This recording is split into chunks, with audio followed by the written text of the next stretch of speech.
بسم الله الرحمن الرحيم رب زدني علما.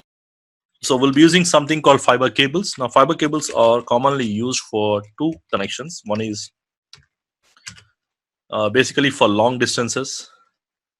So most of your WAN connections, let's say I have an office and connecting a router and there is a remote location. So most of your WAN connections, they use fiber connections connecting between the two exchange offices. Because the advantage of the fiber is the fiber cables are on the expensive side. Again, that's the reason we don't use them in the LAN.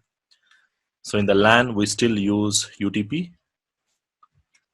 RJ45 connectors, basically those things.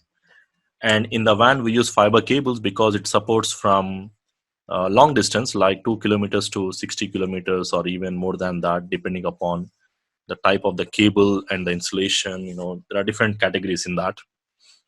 So basically, for most of your long distances, fiber cable is used, and even the fiber connectors are used even between switch to switch connections also.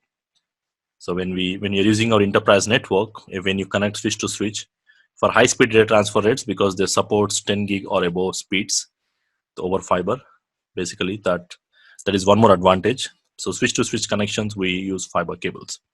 So you'll find some SFP ports which will be used basically to connect between switch to switch, and because they supports high speed data transfer rates, so you need some high speed ports between the switches.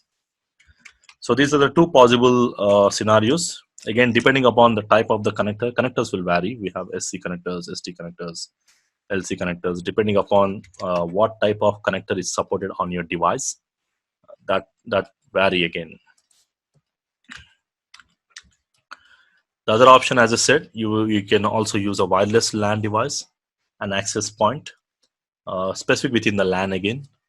Again, outside the LAN is not widely used, because for WAN, basically we will be using cables, but specific in the LAN, without a wire also you can connect to provide mobility for your end users.